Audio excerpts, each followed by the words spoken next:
नमस्कार, मैं शिशिर कृष्ण शर्मा बीते हुए दिन में आपका स्वागत करता हूं। आज हम बात करेंगे उन अभिनेता की जो अपनी स्क्रीन इमेज के ठीक उलट एक बेहद पढ़े लिखे, ज़हीन और संजीदा शख्स थे। वो रंगमंच के रास्ते फिल्मों में आए थे और एक बेहतरीन कैरेक्टर आर्टिस्ट के तौर पर घर घर में अपनी पहचान बनाने में कामयाब हुए थे। वो अभिनेता थे यूनुस परवेज़, जो अभिनय के साथ साथ कुछ वक्त के लिए राजनीति में भी सक्रिय हुए थे। यूनुस परवेज़ मुंबई मेट्रोपॉलिटन एरिया के पश्चिमी उपनगर मीरा रोड पर रहते थे। मेरी उनसे मुलाकात उनके घर पर हुई थी। उनका घर मेरे घर से महज 1.5 किलोमीटर के फासले पर था। यूनुस परवेज़ मूल रूप से गाज़ीपुर उत्तर प्रदेश के रहने वाले थे, लेकिन उनका जन्म 3 सितंबर 1934 को मिर्ज़ापुर में हुआ था, जहां उनके पुलिस अधिकारी पिता उन दिनों पोस्टेड थे।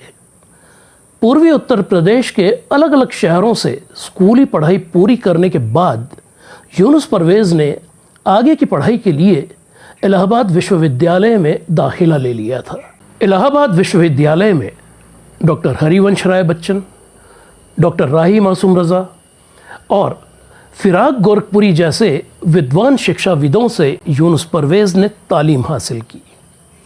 रंगमंच से उनका जुड़ाव विश्वविद्यालय में ही हुआ, जहां बीए के बाद उर्दू में एमए करने के साथ ही वो कॉलेज के नाटकों में हिस्सा भी लेने लगे थे। नाटकों के कॉम्पिटिशन्स में यूनुस परवेज़ लगातार विश्वविद्यालय की नुमाइंदगी करते रहे। 3 बार उन्होंने बेस्ट एक्टर अवार्ड जीता। अखबारों में इंटरव्यू और तस्वीरें छपी और उन्हें एक बेहतरीन रंगकर्मी के तौर पर पहचाना जाने लगा। उन दिनों वो पीएचडी की तैयारियों में जुटे हुए थे। साल 1959 में एक रोज़ दिल्ली में रूसी दूतावास के कार्यक्रम में यूनुस परवेज़ की मुलाकात उस दौर के मशहूर रंगकर्मियों बेगम कुदसिया ज़ैदी, हबीब तनवीर और इरशाद पंजतन से हुई।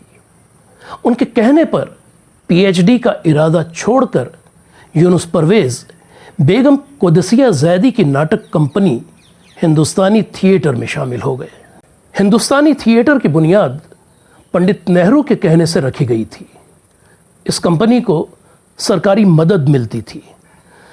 4 सालों तक हिंदुस्तानी थिएटर से जुड़े रहने के बाद यूनुस परवेज़ साल 1964 में मुंबई चले आए।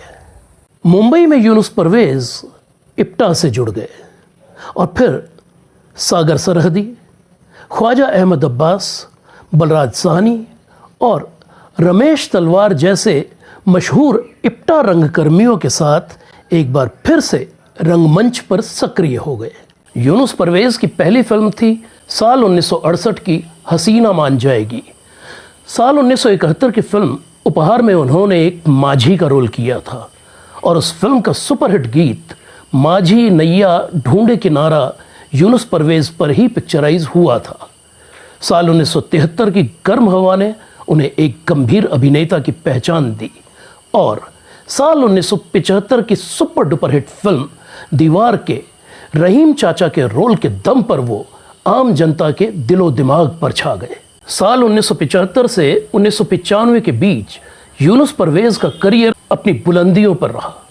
उस दौरान उन्होंने दीवार, त्रिशूल, काला पत्थर, दोस्ताना, अजूबा और बंटी और बबली जैसी अमिताभ बच्चन की तकरीबन सभी फिल्मों के अलावा निकाह, आवाम, आशा, गोलमाल, बाजार, त्रिदेव, मोहरा जैसी करीब 350 फिल्मों में काम किया। 2005 की बंटी और बबली और 2007 की भोजपुरी फिल्म बांके बिहारी एमएलए उनकी आखिरी फिल्मों में से थीं। राजनीति में भी यूनुस परवेज़ की खासी दिलचस्पी थी। वो सुनील दत्त के बेहद करीबी थे और उनके कहने पर यूनुस परवेज़ ने कांग्रेस की सदस्यता ले ली थी। साल 1998 में उन्होंने समाजवादी पार्टी की टिकट पर चुनाव लड़ा, लेकिन फिर वो वापस कांग्रेस में लौट आए थे। यूनुस परवेज के परिवार में पत्नी, 3 बेटियां और एक बेटा थे। बेटियों की शादी हो चुकी थी। उनका बेटा अरशद खान एक फिल्म निर्देशक हैं। शूटिंग की व्यस्तताओं की वजह से यूनुस परवेज की दिनचर्या अनियमितताओं से भरी हुई थी, जिसका असर उनकी सेहत पर पड़ा था। उनकी डायबिटीज़ की बीमारी बढ़ते बढ़ते काबू से बाहर होने लगी थी और इसी बीमारी की वजह से 11 फरवरी 2007 को 73 साल की उम्र में यह हरफन मौला कलाकार इस दुनिया को अलविदा कह गया। तो ये थी कहानी हिंदी सिनेमा के मशहूर चरित्र अभिनेता यूनुस परवेज की। यूनुस परवेज के डिटेल्ड इंटरव्यू का ब्लॉग बीते हुए दिन का लिंक इस वीडियो के साथ डिस्क्रिप्शन में दिया गया है। तो मिलते हैं बहुत जल्द किसी और भूली बिसरी फिल्मी हस्ती की कहानी लेकर। तब तक के लिए इजाज़त दीजिए। नमस्कार। ब्लॉग बीते हुए दिन अब किताब की शक्ल में गुजरे दौर की 30 अभिनेत्रियों के इंटरव्यूज़ लेकर।